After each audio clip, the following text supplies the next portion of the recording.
Guys, it's Merv, Bonsai with Merv, back with you. We've had a brief break because of the weather that we've been having, and as you see, we've always videoed outdoors, so we did get rained out a couple of times, but we're back. What I do want to do is, at one point in time, I talked about expanding the Penjing to be a waterfall, water feature ensemble. And this is where we're going right now. Okay, so let's take a look at what we got as far as Penjing. This is one that you've seen us build, okay? This particular one I built over, I'd say about a year ago, and just dug it out and looked at it and I said, my gosh, this kind of flows together. The water will flow down here, and we can put a nice tray type situation so that it'll flow in. And right in this area, I would like to create a pond or a lake.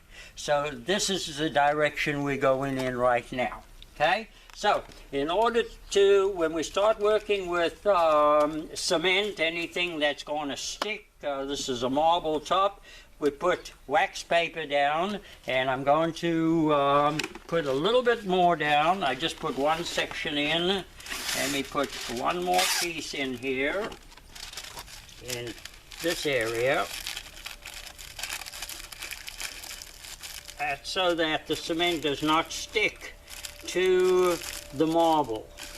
It'll be easier to lift it up after we've designed it. Okay, this is my mud that I'll be using. It's Marblecrete, and that's what I've always been using. It works beautifully. And it sticks very well.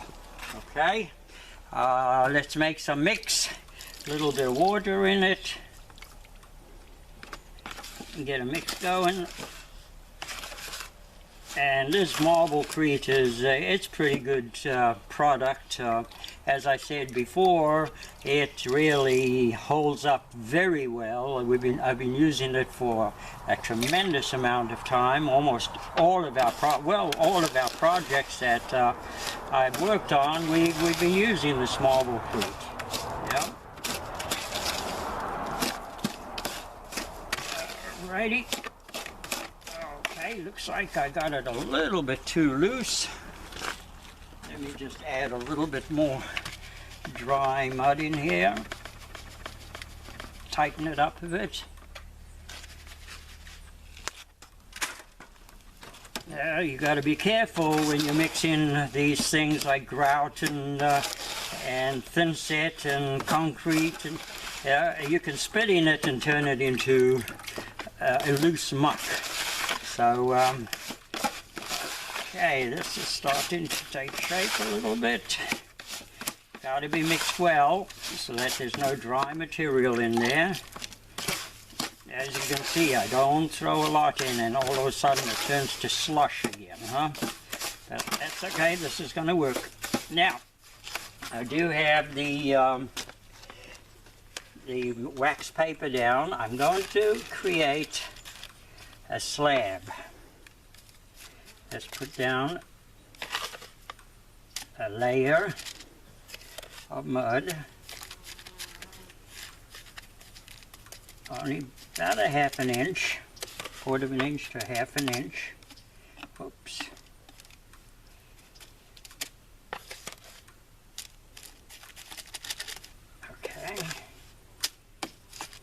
That'll make a nice, a really good solid base to work on.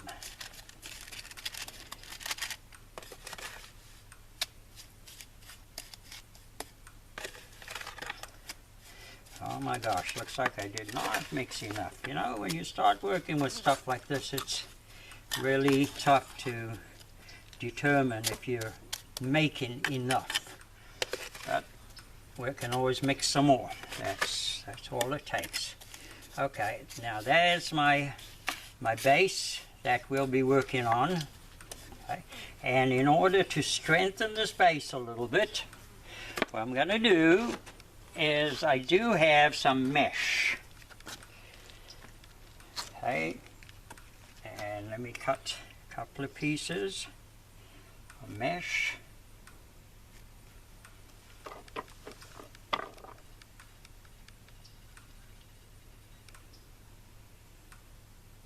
Trim it a bit so that it would fit in there.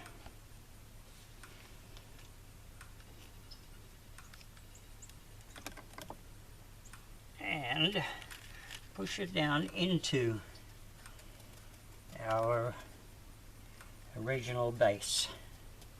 Okay, it's okay if you overlapped a little bit, if it's over a little bit too long, after it's dry, you can always trim it. We need another little piece in here. And this will strengthen it, believe it or not.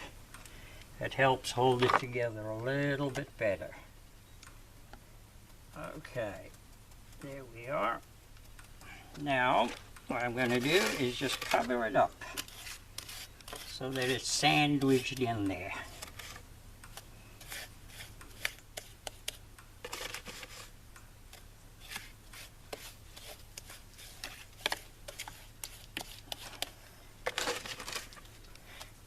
This is going to be our lake, or if you want to call it a pond. Now, I think under the circumstances, it's going to look like a little lake just stuck into the mountains. All right. Now, we got that done. I still got some mud, so we can still play with some rocks. Now, what I'm going to do is I have a whole bunch of loose rocks around, as you can see, and all the same type of rocks. So let's see what we can do. Now this will be a waterfall, a water spout coming in here, and this will be a water spout coming in here, right? So let's see if we can create a basis that will be supportive in the area. Put some mud there, and that will fit in there just beautifully. And we have to make sure that we have a waterproof situation also, right? So let me get down to this and start looking at rocks. Maybe and this takes time. I honestly did not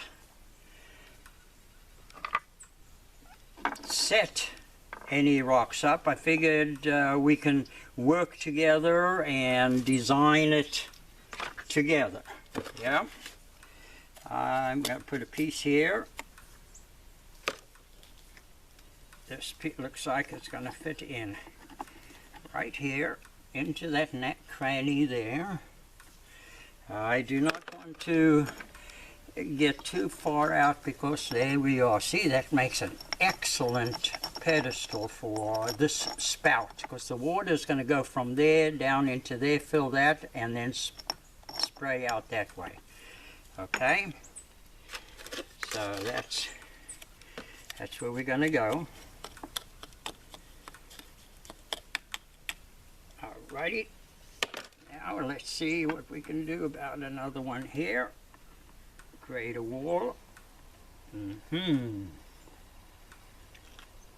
Right.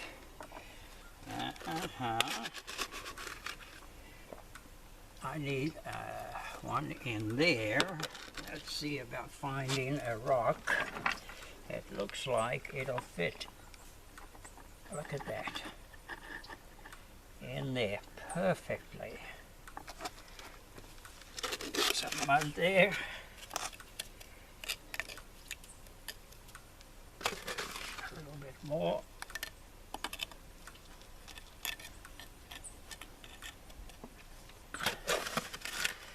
As you can see, I am using more mud than I anticipated, so I will have to make another mix. Okay, so what I'm going to do, my mix is not here with me because I did not anticipate correctly, so I'm going to have to go pick some up. It's in the work area in the shed. And let's see, we need a smaller stone in there. How about something that'll fit? All right, that will seal that off right there.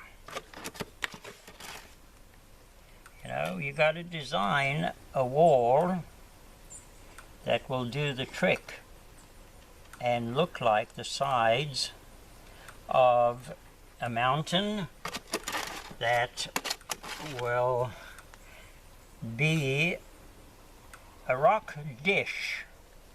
Okay, because we're doing Penjing, so we're miniaturizing as much as possible. Let's see, there's a slender rock. Ooh, that looks like it's going to fit in there beautifully. Let's position this one against it to hold it up. Okay. Look at that.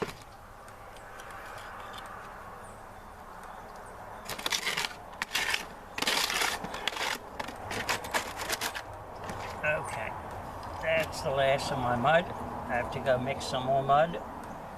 So I'm going to give our videographer a break, and we'll be with you in another couple of seconds with another mix.